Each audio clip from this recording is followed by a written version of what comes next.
noite. 15% das crianças brasileiras até 8 anos de idade não sabem ler e nem escrever. Para tentar mudar essa situação, o governo vai investir mais de 2 bilhões de reais na alfabetização. O programa lançado hoje já recebe críticas. Alguns educadores acham que ele é pouco ambicioso. Nesta edição do Jornal da Cultura, vamos analisar a situação dos primeiros anos de escola no Brasil. E veja também outros importantes assuntos desta quinta-feira. Supremo condena ex-sócios de Marcos Valério a mais de 20 anos de prisão. FIFA define os 6 estádios da Copa das Confederações no Brasil ano que vem.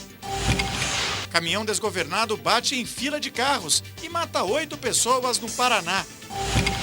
Buenos Aires sofre apagão no dia do panelaço contra o governo de Cristina Kirchner. Nova tempestade atinge a costa leste dos Estados Unidos e provoca nevasca e queda de temperatura. Começa o Congresso do Partido Comunista Chinês, que promove a troca do comando no país. Futura primeira-dama da China é considerada a diva da música tradicional mandarim.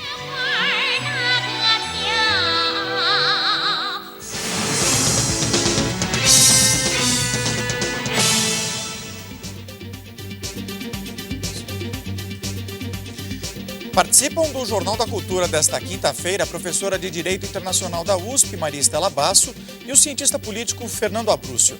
Educadores da Coreia do Sul participam em São Paulo de um encontro para discutir políticas públicas. O país asiático investiu pesado no ensino desde o pós-guerra e hoje ocupa o 2º lugar no ranking da educação mundial.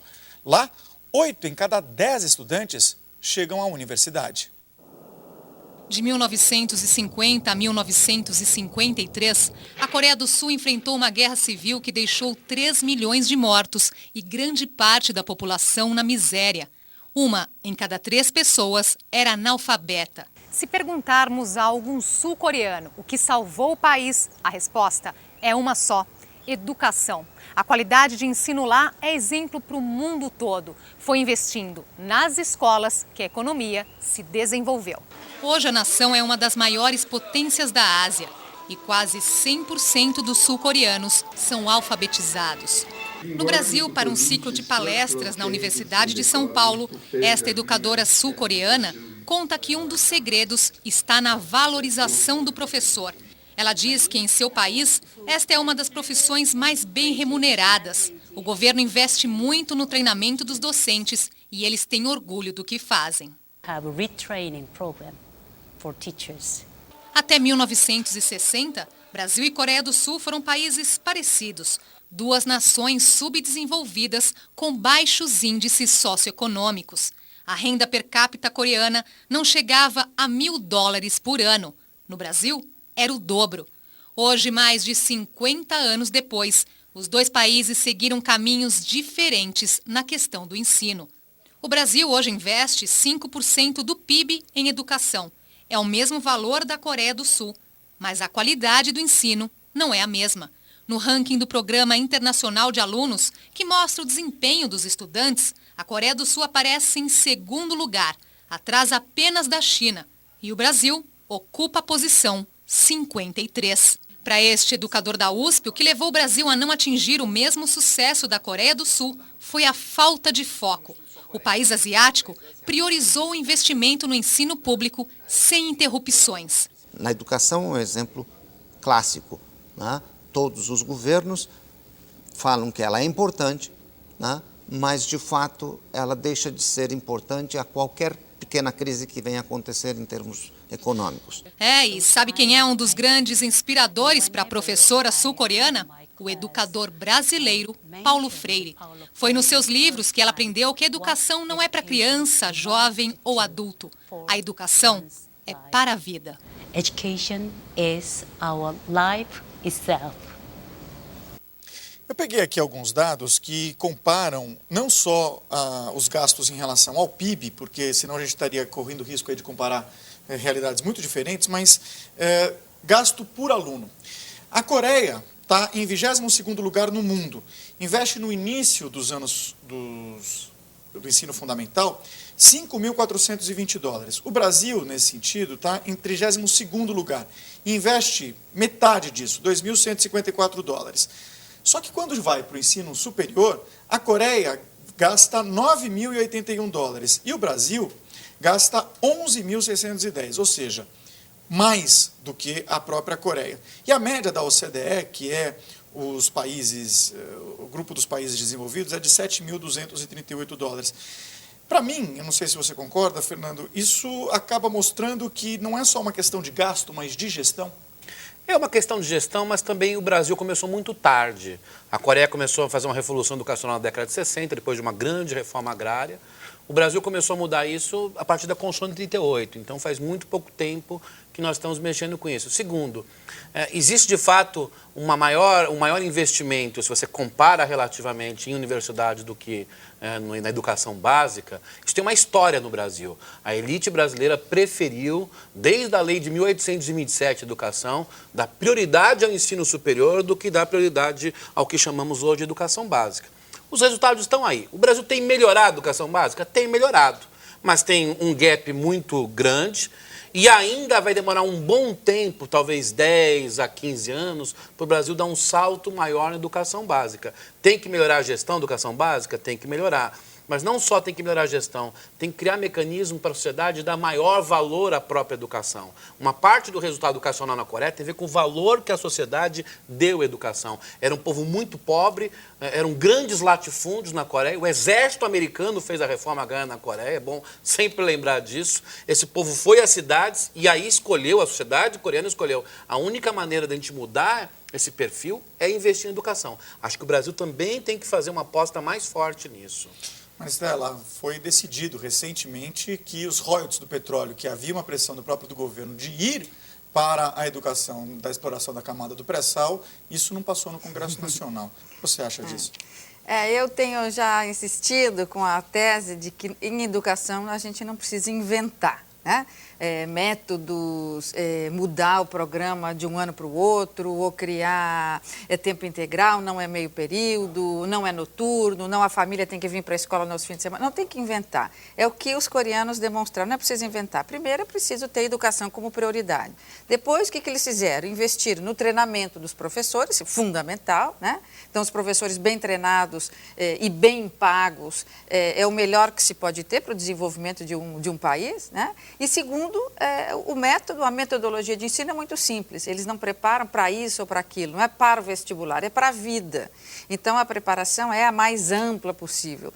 E é isso que eles fizeram lá, que nós deveríamos fazer aqui, sem grandes invenções, sem puxar essa ou aquela teoria, aquele pedagogo. É muito simples. Dinheiro para a educação tem que ser dotado anualmente, cada vez mais, porque essa é a prioridade de qualquer país, né? Que quer ser alguma coisa, que quer ter algum desenvolvimento, que quer diminuir a desigualdade, que quer gerar riqueza, enfim. É preciso investir na educação. Investir na educação é simples, treinar professores, pagar direitinho e preparar os alunos para a vida. E não para o vestibular, só ensiná-los a botar uma cruz aqui ou lá, a preencher letra A, B ou C, quando eles não sabem sequer nada sobre a história do Brasil, nada sobre política no mundo, nada sobre nada. Agora eles sabem colocar o X na letra certa. Não conseguem interpretar um texto, escreve uma redação porque eles se prepararam para o vestibular para fazer aquela redação e preparados para a vida eles não estão. Um levantamento da ONG Todos pela Educação mostra que se a gente colocar no ritmo que a gente está indo, nessa melhoria que o próprio professor disse aqui, nós vamos demorar só em 2050 que nós vamos fazer essa virada. Então, quer dizer, a gente tem pressa. Nós vamos continuar a discutir esse assunto, porque é o seguinte, o governo federal quer alfabetizar todas as crianças brasileiras de até 8 anos. Ao lançar hoje o programa, a presidente Dilma Rousseff disse que a educação é o melhor caminho para garantir igualdade de oportunidades para todos. O programa Pacto Nacional pela Alfabetização na Idade Certa vai dispor de 2 bilhões e 700 milhões de reais repassados pela União a estados e prefeituras. Para a presidente Dilma, a alfabetização de todas as crianças brasileiras de até 8 anos é uma meta que deve ser perseguida de forma obsessiva pela sociedade. Não seremos um país que transforma conhecimento em tecnologia, que cria conhecimento científico, que protege os seus artistas, se os brasileiros não tiverem acesso à alfabetização na idade certa.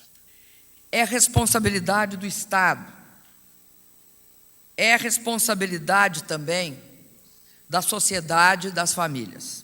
Segundo o Ministério da Educação, a média nacional de crianças brasileiras não alfabetizadas aos 8 anos é de 15%. Mas há estados onde esse índice é bem mais elevado. No Maranhão, alcança 34%, em Alagoas, 35%. Já o Paraná, com 4,9%, tem a menor taxa do país. Nós não podemos ficar insensíveis a uma situação dessa. Nós não podemos. Acho que é uma questão absolutamente estratégica para o nosso país. Está em jogo o futuro do Brasil. Alguns dos nossos telespectadores aqui pelo Twitter estão dizendo que essa comparação entre Coreia e Brasil ela é imprópria. Vocês acham? Não acho que é. Claro, são países que têm histórias diferentes. Como eu disse, a Coreia começou na década de 60, o Brasil começou quase 30 anos depois. De fato, nós não vamos demorar mais para alcançar resultados. Mas não acho que é imprópria, porque a Coreia também é um país que a gente chamaria hoje de um país emergente, ou um país em desenvolvimento, qualquer que seja o termo, e nós podemos ter um caminho parecido com o deles. Não vejo problema quanto a isso. Sem dúvida. Eu só queria comentar, este programa que a presidente Dilma está lançando hoje, ele é baseado num programa da cidade de Sobral, que é um grande sucesso de programa de alfabetização no Brasil, talvez o programa mais bem sucedido, porque a base era muito ruim, não adianta comparar com o Paraná, é no Ceará. E o Ceará é o estado que tem mais melhorado do ponto de vista da educação brasileira. Então, esse é um programa que tem... A Unesco apoia esse programa, um programa que já tem um... Programa de aceleração, né? Para você recuperar bem o tempo perdido. E é um programa, digamos, já com resultado consagrado. Esse programa é um pacto hoje com todos os estados e com mais de 5 mil municípios. Eu acho que está no caminho certo. Esse é um programa bem feito. Mas é tão grave isso, né, que a gente está vendo que foi preciso o presidente da República, num congresso qualquer, falar o que é óbvio. Claro que a alfabetização é o dado mais importante de um país, né, de uma comunidade, enfim, é o dado principal. Então, os dados que mostraram ali, 14% e 34%, seria bom saber qual é o conceito de alfabetismo, porque a gente sabe que as crianças conhecem as letras, mas elas não sabem juntar as letras. E se sabem juntar as letras, elas não entendem o sentido da frase. Você tem que saber interpretar um texto. Né? Então, esse critério o Ministério da Educação já tem adotado, que não basta você saber ler, você tem que saber interpretar. O critério é o critério internacional que eles estão usando para mensurar isso. Ainda não tem classificação de analfabetismo funcional nessa idade, porque depende de um pouco mais de tempo. Mas é o critério internacional e é um bom critério.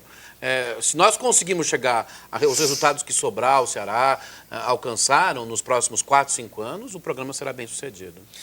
E o Ministério da Educação e Cultura admite que houve erro na desclassificação de uma candidata do Enem na capital paulista por suposta publicação de uma foto na prova na internet. A imagem divulgada em redes sociais foi feita por uma estudante com o mesmo nome que prestou o exame, mas em Mogi das Cruzes, no interior do estado. A candidata da capital terá direito de fazer uma nova prova em dezembro. Somente este ano, o Brasil sofreu cerca de 60 interrupções de energia em vários estados. Além dos transtornos, a população, os apagões prejudicam também o crescimento econômico do país. O último apagão deixou 11 estados do norte e nordeste às escuras. Cidades inteiras ficaram sem água. Além de comprometer os serviços essenciais ao cidadão, a interrupção de energia pode danificar equipamentos. Os apagões afetam ainda a economia nacional. Com a falta de luz, as indústrias deixam de produzir. A ocorrência dos últimos apagões mostra que o sistema elétrico brasileiro não condiz com as necessidades que o empresariado, seja ele nacional ou internacional, procura ao se manter ou se instalar no nosso país. Entre os cidadãos comuns, a história se repete. Os constantes apagões geram insegurança e até mesmo falta de confiança no sistema energético brasileiro. Você já teve algum prejuízo provocado por apagão? Eu não, mas já tive vários amigos que tiveram prejuízo com eletrodoméstico, né? É a sensação que todo mundo sente, né? De insegurança mesmo. De saber se realmente o país tem condições de estar suportando tanto crescimento, tanto desenvolvimento, né? O último apagão, segundo o Ministério de Minas e Energia, foi provocado por uma combinação de falha humana e erros de procedimentos de manutenção. Há profissionais preparados no Brasil. Entretanto, as empresas têm dado menos importância à técnica e à engenharia. Tem havido a prioridade a questões econômicas e jurídicas, a oportunidades, ao invés de se estudar mais a questão técnica, presta-se mais atenção à questão dos negócios. O professor da Faculdade de Eletrotécnica da USP diz que a solução não está na construção de novas usinas geradoras de energia. É preciso que o setor elétrico nacional invista na manutenção do sistema.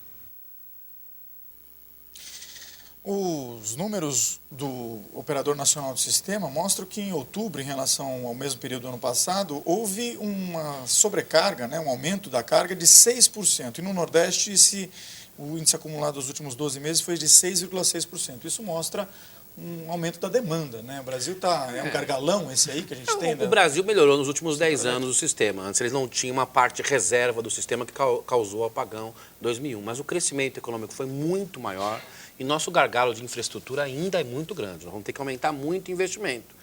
Se não fizermos, nós vamos ter um momento que o crescimento econômico vai baixar até esperar essa mudança. Não tem outro jeito, é o que acontece em economia.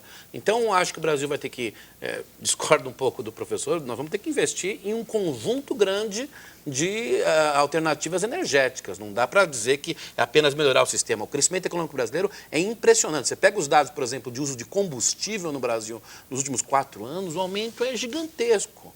Então, claro que é preciso respeitar as questões do meio ambiente, é preciso melhorar a eficiência técnica do sistema, mas nós vamos ter que continuar investindo em hidrelétrica, energia eólica, não podemos parar. O Brasil está investindo, São 30 bilhões de reais só em Belo Monte, você teve Santo Antônio e Giral, você tem uma série de hidrelétricas que estão sendo criadas, A questão é se vai dar conta. E que também demora um pouquinho, porque a gente estava acostumado com um tipo de energia, agora nós estamos investindo em outras, quer dizer, tem um prazo para que elas comecem a dar resultado. E é justamente esse prazo que gera... É o momento que nós estamos, na verdade. O esperar é que a gente não está podendo. E o Estado também tem um custo, porque ele tem um custo no investimento, seja da planta já existente, que tem que melhorar a estrutura, nas novas alternativas energéticas e com as ações que as empresas entram contra o Estado, porque quando falta energia, você tem um prejuízo, você não pode terminar o que você estava preparando, você não pode entregar para quem você prometeu para amanhã, então você aciona o Estado. Então são muitas as ações que tramitam contra o Estado perde e tem que indenizar. Então esse tema é um tema espinhoso mesmo, Muito bem. Sem coleta há um mês, o lixo se acumula em Belford Roxo, na Baixada Fluminense, no Rio de Janeiro. A coleta foi interrompida no primeiro turno das eleições por causa de irregularidades contratuais envolvendo a empresa responsável. O Ministério Público do Estado do Rio solicitou a retomada imediata do serviço. A população tem medo que o problema continue até o início de 2013, quando nova gestão assumirá a prefeitura. Chefes do crime organizado são isolados em presídio de segurança máxima de Presidente Bernardes, no interior de São Paulo. Eles comandavam ações de dentro da prisão. Ontem à noite, em São Paulo, a polícia prendeu 2 homens suspeitos de matar filho de ex-policial da Rota na segunda-feira. Câmeras de segurança de um prédio registraram o crime. Deputado Tadeu Venere, do PT do Paraná, denuncia que presos do Estado recebem marmitas com insetos e rãs. Ele constatou más condições de transporte, armazenamento e distribuição das refeições nas delegacias e penitenciárias. As empresas fornecedoras de alimentação escolhidas por licitações estariam descumprindo contratos milionários firmados com o governo do estado.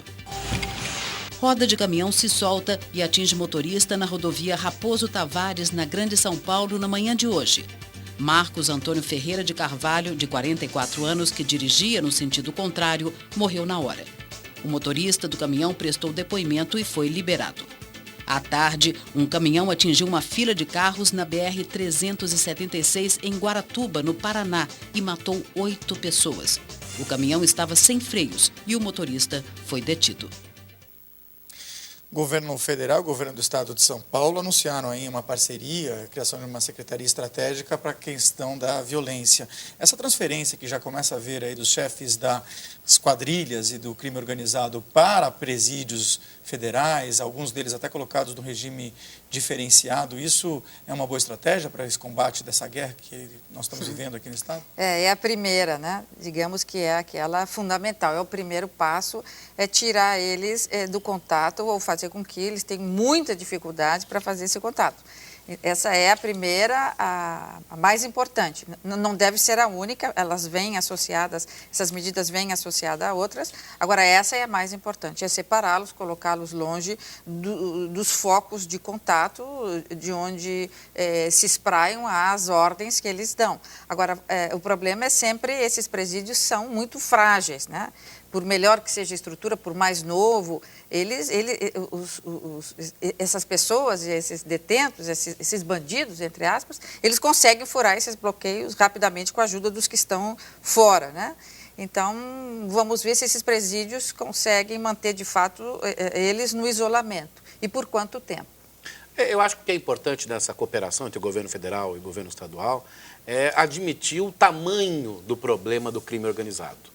Acho que em São Paulo o governo estadual demorou alguns meses para admitir que o PCC existia, teve gente que falou que o PCC nem existia, e agora está admitindo por quê? Porque vão ser várias ações. Tem que estrangular aquilo que dá o alimento ao crime organizado. Então eu acho que esse é o primeiro passo e agora entrar nos negócios do crime organizado, porque se estrangular isso fica mais difícil para eles. Veja a seguir, começa o Congresso do Partido Comunista Chinês, que escolhe o novo presidente do país. E ainda, 10 dias após o furacão Sandy, nevascas e baixas temperaturas atingem a costa leste americana.